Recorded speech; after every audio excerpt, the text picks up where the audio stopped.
Tenemos aquí un tema interesante para hoy, ¿eh? Es el control de la lluvia, el sol y los vientos por parte de los magos o los sacerdotes en distintas culturas. Ya se sabe que una de las principales tareas a cumplir por el mago o por la persona dotada de poderes era controlar el tiempo y asegurar buenos climas en determinadas civilizaciones. En la India, algunos brahmanes se sometían a ciertos rigores para captar esa habilidad, la habilidad de atraer la lluvia o de controlarla. Parece que había que aprenderse primeramente un himno de Samaveda llamado Canto del Sattvari, que rezaba acerca del arma más poderosa de Indra, que es el rayo. Parece que el estudiante debía aprenderse la letra, dominar el himno, después aislarse y dejar su aldea para ir a la selva, cosa que es mucho más difícil que el aprendizaje de un himno. El himno se lo aprende cualquiera, pero después aislarse de la familia e irse a la selva no es tan sencillo. Más si se examina el tiempo que uno debía permanecer ahí, entre 7 y 12 años. Y bueno, pero si usted quiere controlar la lluvia... Sí, está bien. Bueno, usted iba a la selva entre 7 y 12 años y debía observar allí las siguientes normas. Llevar ropa limpia. Sí. ¿Para 7 o 12 años? Sí, un camión por lo menos. Comer alimentos negros. Ajá. Por ejemplo, higos. higos ya pasados. No, hay algunos que son medio... Los higos secos puede Sí. ser. ¿Y qué más? Morcilla. Morcilla, tiene razón. No es fácil, Ay, qué fea la estar 12 alimentación. años a higo y morcilla.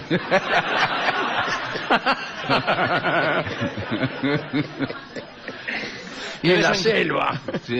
De vez en cuando alguna berenjena. Tampoco podía refugiarse debajo de un techo, ni cruzar un curso de agua sin dejarse mojar. Le estaba prohibido navegar y debía cantar aquel himno de Sattvari todos los días, durante 12 años. Bueno, quien siguiera esos preceptos solo necesitaba desear la lluvia para conseguirla. Bueno, fue muy duro, pero ahora basta desear la lluvia, ninguna otra cosa, para conseguirla. Después usted puede desear, es lo único poder que puede desear y conseguirlo automáticamente. Después puede volverse loco deseando un ventichelo que no viene. Y dice, no, señor, lo que usted puede desear es la lluvia. Ahora, decirte, limitar el número de tus deseos es siempre una frustración. Y sí. Por ejemplo, cuando alguien te dice... Es bravísimo, los famosos 3 deseos. 3 deseos, chau, te limitó. ¿Y qué pasó con los pide? otros, dice usted? Decirme que se van a cumplir 3 deseos es una pésima noticia. ¿Qué pasa con todos los demás? Dice uno que no hace otra cosa que desear de gusto. ¿Cómo Siempre administra tiene una eso? trampa, ¿no? Los 3 deseos. Es la verdadera trampa. ¿Cuáles son los 3 deseos que hay que pedir para que sea perfecto? Nadie sabe. Siempre pedir 3 cosas es olvidarse de una decisión. Inmortalidad. Sí, puede riqueza ser. Ha infinita. sucedido que el que pide la inmortalidad se olvida de la eterna juventud, Claro. con lo cual se convierte como en el mito, en una especie de cucaracha, ¿no? Claro. No importa. Acá lo que usted puede conseguir es desear lluvia, que es una de las pocas cosas que rara vez deseo. ¿Y después cuando el deseo cesa, para de llover o hay que desear que pare de llover? No, usted solo puede desear que empiece a llover. Para que pare de llover hay que llamar a otro. Bueno, y es curioso que este precepto, ¿no?, de hacer tanto esfuerzo para que se cumpla un deseo, haya surgido de la India, donde más bien se trata de abolir el deseo, donde el deseo es visto como una circunstancia innoble y que hay que combatir. Sí. Qué raro. Bueno, nosotros que somos de aquí, de la ciudad de Buenos Aires, pensamos por el contrario que el que no desea no existe, ¿no? Que uno no es otra cosa que el deseo. En Etiopía solían organizar unas peleas entre aldeas vecinas, aldea contra aldea, durante una semana entera. En verdad no es que estaban enemistados, sino que procuraban crear un derramamiento de sangre porque creían que eso hacía aparecer la lluvia. Hasta que apareció el emperador Melik y prohibió esa costumbre, pero tuvo mala suerte. Al año siguiente las lluvias fueron muy escasas y hubo protestas del pueblo. Y volvieron entonces las luchas sangrientas, aunque solo 2 días por año. Sangrar para producir lluvia, ¿no? Era un procedimiento común en muchas civilizaciones. Los profetas de Baal, aquel dios fenicio, se cortaban con cuchillos conforme a este mismo principio. Tanto sangras, tanto llueve. Entre los griegos ya hemos contado aquí la historia de Salmoneo, que el rey de Elisqui imitaba ruidos de truenos arrastrando vasijas de bronce con su carro, pero eso lo hacía más que para provocar la lluvia, para compadrear, me parece a mí. Entre los habitantes de Tesalia y Macedonia, al norte de la Hélade, cuando la sequía se prolongaba demasiado, parece que desnudaban a una muchacha y la vestían de pies a cabeza con hojas y flores, y así disfrazada la hacían pasearse por el lugar frente a otro grupo de muchachas. Parece que se detenían en cada puerta, esta es la cosa. Bailaban y los dueños de casa debían responder arrojándoles agua, y con eso parece que llovía seguro. Y cuando no llovía era porque seguramente habían cometido algún pequeño error de procedimiento. Así dice con mucha gracia Robert Graves, que probablemente sea en Yo Claudio, o Claudio el Dios y su esposa Mesalina, que es una novela acerca del emperador Claudio, el emperador romano. Y por ahí cuentan un procedimiento de un funcionario de Roma para hacer llover. Larguísimo, una cosa tremenda. Y Graves dice, con la mayor seriedad, ¿no? Si el funcionario hacía todas estas cosas, llovía con total seguridad, salvo que se cometiese el más mínimo error en el procedimiento, cosa que ocurría con mucha frecuencia. Extraordinario. Bueno, en Grecia, en la Hélade, las lluvias las producía Zeus, pero en verdad la lluvia que producía Zeus era para evitar catástrofes particulares, porque las cuestiones que trataban sobre la cosecha y la sequía las atendían Poseidón y la diosa Deméter. Zeus lo que podía hacer era manejar la lluvia para apagar incendios. Recordemos cuando Zeus engañó a Almena para yacer con ella. Creo que fue una noche que duró 3 noches, o quizá 9, no me acuerdo. Y el esposo de ella, Anfitrión, enfurecido, quiso quemar en una hoguera a su mujer cuando se enteró de que Zeus había estado con la mujer. En realidad había estado disfrazado de Anfitrión. Tomó la apariencia del esposo, dijo, ¿qué tal? Soy tu marido, qué sé yo, vengo de la guerra. Sí. Ahí estuvo. Se fue, como los 3 días cae el marido y dice, aquí estoy, vengo de la guerra. Ya me lo quité ayer, dijo la mina. Bueno, entonces se enojó Anfitrión y la quiso quemar a la mujer en una hoguera. Y Zeus envió entonces una fuerte lluvia para salvarla. Estuvo fenómeno. Bueno. Pero algo tengo que decir de Zeus. Los griegos pensaban que la lluvia era hija de las aguas menores de Zeus. Cuando Zeus iba al baño, llovía.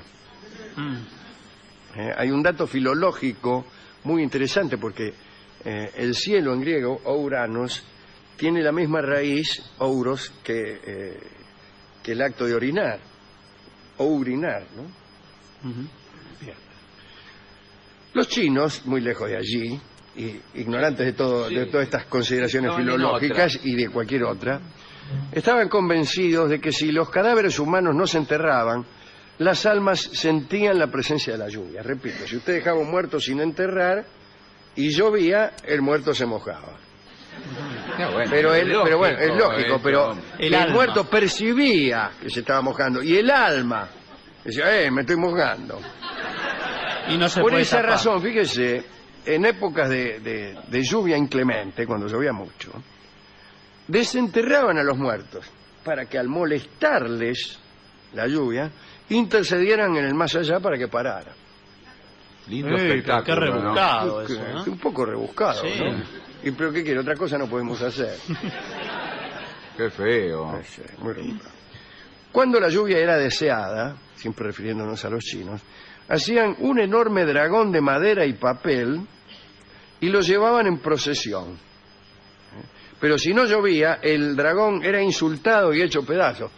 Con justa razón. Hemos gastado un potosí construyendo un dragón de papel y mire la sequía que hay. Otras veces amenazaban los chinos a la figura de un dios, despojándolo de la categoría de dios, si no cumplía, o si en cambio si llovía lo promovían a otra superior. Son las ventajas del politeísmo. En ¿Qué hay abril, superior que Dios? ¿Qué, en otra el categoría? politeísmo sí, Otro. hay otro dios con mayores potestades. En abril de 1878, los mandarines de Cantón rogaron al dios Lung Gong que destruyera una lluvia interminable, es decir, que parara. Pero como el dios desoyó los pedidos, encarcelaron su imagen durante 5 días. Pero esto tuvo un efecto muy favorable. La lluvia paró y el dios fue liberado. Creer o reventar. No, bueno, pero en algún momento iba a parar la lluvia. Creer o reventar. El que no cree realmente es porque está empecinado en una actitud Pero escúcheme, paró escéptica. Paró y paró. Y paró. Bien. Los siameses, es decir, los habitantes de Siam di Tela, Sí. cuando necesitaban lluvia, exponían a sus ídolos al sol. Y en cambio, cuando necesitaban tiempo seco, quitaban los techos de los templos de los dioses para que se mojaran. En Palermo, aquí nomás. No, en Palermo, al sur de Italia, a fines del siglo pasado, debe ser a fines del siglo XIX, ¿no? Parece que tiraron una imagen de San José a un jardín para que viera por sí mismo el estado de las cosas, que no era muy bueno. Y juraron dejarlo allí hasta que lloviera. Muchas imágenes de santo también fueron puestas de cara a la pared, como si fueran niños traviesos en penitencia, y otros fueron expulsados de sus parroquias y groseramente insultados. En Caltachineta arrancaron las alas doradas de la espalda de San Miguel y fueron reemplazadas por otras de cartón. También le quitaron su manto púrpura y le pusieron un taparrabo. En calzoncillo lo dejaron. Pero qué mal, pero ¿cómo que Y forma después de...? lo juzgaron por falta de respuestas y golpearon a la imagen. Pero ¿cómo? Se ensañaron. Déjame que lo fajo yo, decía. Claro. Qué cosa, ¿no? Extraordinario. Y después llovió, me imagino, en algún No momento. importa, en algún momento llovió o no y llovió. volvieron a meter a todo dentro del... Claro, claro.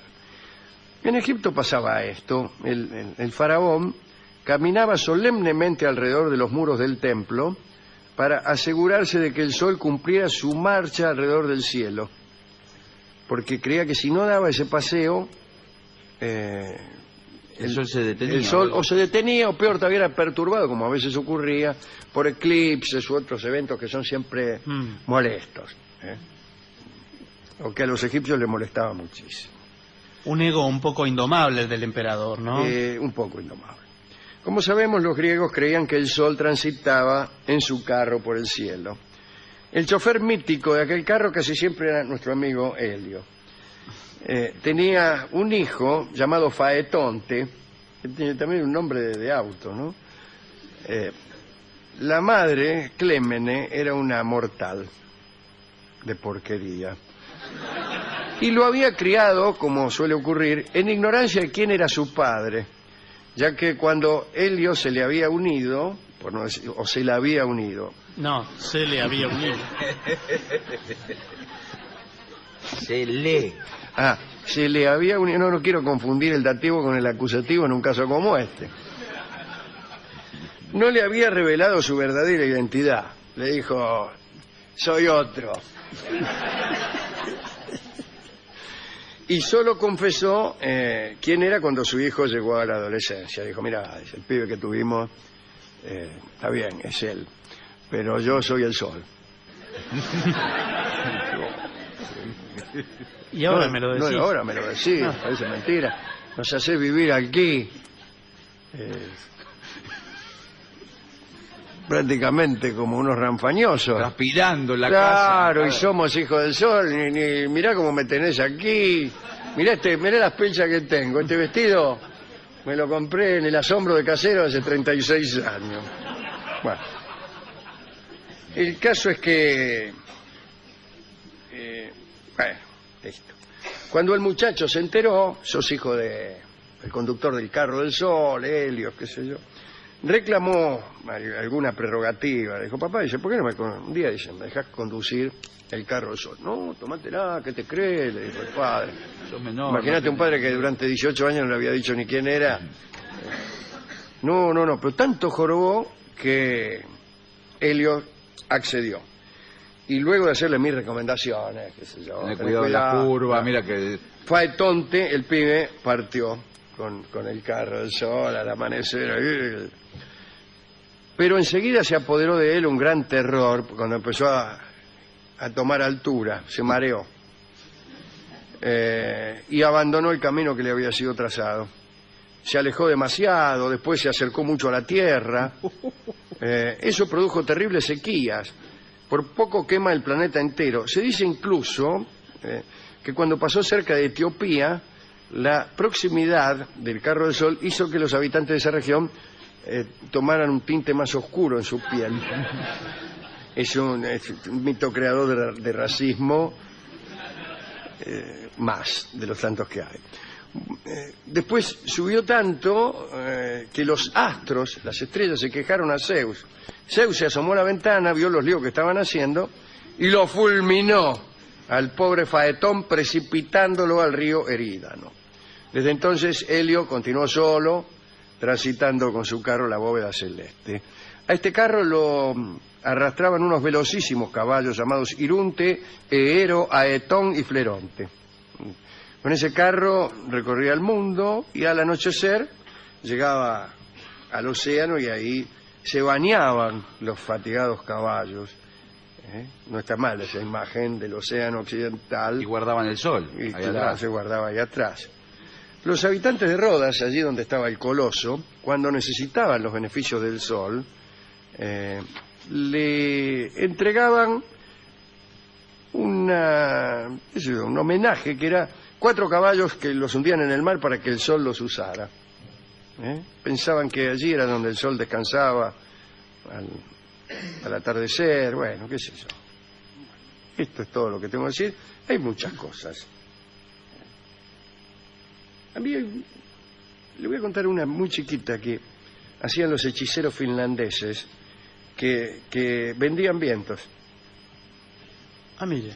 En los ¿A qué? puertos, a los marinos. Le vendían un viento. Le entregaban un pañuelo con 3 nudos. Deshaciendo el primer nudo, podías provocar una brisa. Con el segundo nudo te venía un viento fuerte. Y si deshacías el tercero, un huracán que podía destruir la propia nave. Está muy bien, vender viento, como tantos. Bueno, ¿a quién quiere que dediquemos esto? A mí, a todos los que confiesan a su mujer o a su novia quiénes son verdaderamente. A esos. Pero para confesar hay que ser Helio, ¿no? No sé, ¿no? Pero un día usted dice, mire, porque la trata de usted a la mujer. Mirá, soy tal cosa. Ya lo sabía. ¿Qué cosa esa anagnórisis que es tan teatral, pero que solo se produce en el teatro? En la vida real, a mí nunca me han dicho, mira, yo en verdad, ¿sabés quién soy? No. Pero en el teatro siempre, porque fulano, yo soy el rey de Dinamarca. ¡Oh, el rey de Dinamarca! Sí, el rey de Dinamarca. Todos. El rey de Dinamarca. En la vida cotidiana hay mucho de teatral. Sí, pero eso no. Ese reconocimiento no. Yo estaba pensando en lo que usted comentaba el otro día, la mesa de amigos. Ahí es como una obra de teatro, donde Sí. uno quiere que lo vean como a uno le gustaría ser. Sí, tiene razón, ¿No? ¿no? Sí, es verdad. Uno está actuando. Está actuando, incluso con los parientes. Sí. Hay cada vez más actuación, ¿no? En estos tiempos incluso. Se ven poco y entonces actúan de pariente divertido. Entonces le contás un chiste a uno que está actuando de pariente divertido. Sí, o exitoso y en vez de también. permanecer en el más absoluto silencio, porque ya lo sabía el chiste, porque no le causó ninguna gracia. ¡Oh! Dice, eso no es nada. Hablando con este tono. Sí. ¡Este! Señala hacia al marido. Y uno se alarma muchísimo por esas actuaciones y tiene muchas ganas de abandonar el mundo. Estaba pensando en el personaje del exitoso también, que siempre hay, en cualquier grupo aparece el que... Sí, bueno, el otro día estuvimos, sí, porque, bueno, nosotros estamos ahora con la inmobiliaria, No pero será todo sobre- esto ni se aproxima No. a esto. ¿Sabes quién soy yo, amor? El sol. El sol. El sol, sí, el sol. Y todos. El sol. Hemos ido a la discoteca y hemos contado algunas de estas historias al discotecario, cuya dureza de entendederas es proverbial. Es un desastre. La verdad que yo no sé cómo usted puede mantener una conversación con ese hombre. Además dice que es el rey de Dinamarca y nadie le cree. No, dice que es el discotecario y nadie le cree. En este caso no utilizó metáfora ninguna. Sol y lluvia se llama esta canción criolla que va a cantar